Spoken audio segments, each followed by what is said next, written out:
Welcome to the deep dive. We cut through the noise to get you straight to the heart of the story. And today we've got something really interesting, some buzzworthy entertainment news. Exactly. We're diving into reports about a potentially massive new K-drama. Right, involving a huge star and a really compelling concept. Our mission today is basically to unpack this. We're looking at what happens when you take a hit American spy show and give it a K-drama spin. Set against, a really unique and complex historical backdrop. Yeah, we've got some sources detailing Lee Byung Hun's possible next big role. Okay, let's unpack this.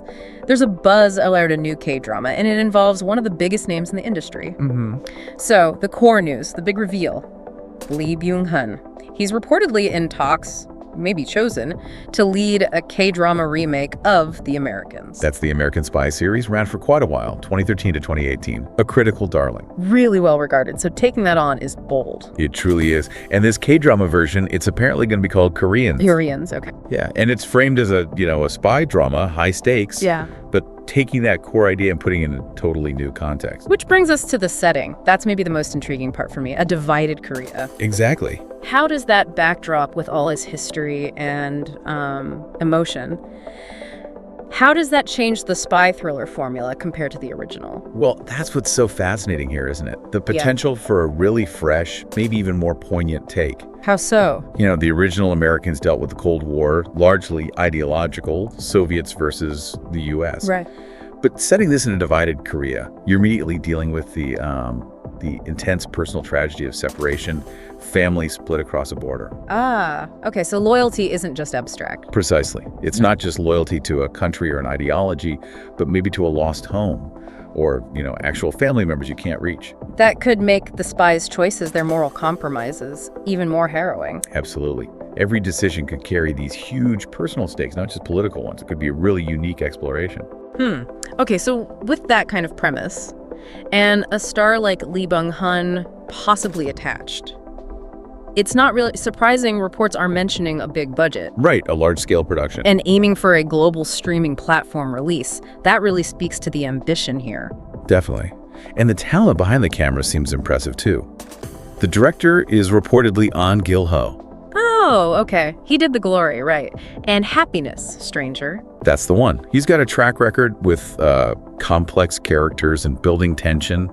Really important for a spy story where motivation is everything. Good point. And the production company is Studio AA, also known for quality work. Now, connecting this back to Lee Byung Hun himself, for people following his work, this news drops at an interesting time. Many of you are watching him right now as the front man in Squid Game Season 3, that mysterious masked guy. A role that definitely showed his intensity. Totally. And his final appearance in that role is actually this week. The finale is June 27th. That's right, his last time as the front man. So if this Koreans project gets confirmed, this would be his immediate next K-drama, a very high-profile follow-up. It would be. But we do need to add a note of caution here. The official word from his agency, BH Entertainment. Right. What are they saying? They've confirmed he received the offer for Koreans, and he's apparently positively reviewing it. Okay, so not a no.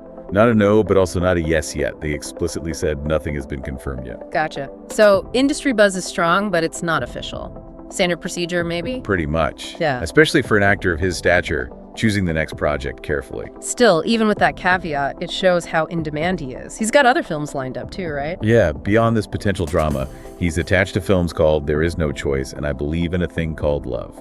So a very busy guy moving between these intense roles like the front man and potentially this complex spy character. It really highlights his range. Yeah. And his involvement, if it happens, makes Koreans especially noteworthy. Why do you say that, thinking bigger picture? Well, if we connect this kind of adaptation, it's more than just another remake, It feels like it could genuinely bridge cultural narratives. Bringing a Korean perspective to a genre people know globally. Exactly. It's potentially a big moment for K-drama fans, but also for the wider entertainment world. Shows the depth of storytelling possible. A fresh lens on loyalty, identity, universal themes. It really does make you think. Yeah. The potential impact, if it all comes together, could be quite something. Yeah, exciting times if you're following K-drama and global shows. Absolutely. So we'll leave you with this thought to chew on. Thinking about that specific setting, the divided Korea, How might that really change the game for a spy story like The Americans? Does it add layers of tension, maybe even heartbreak that you haven't seen before in the genre? Something to consider.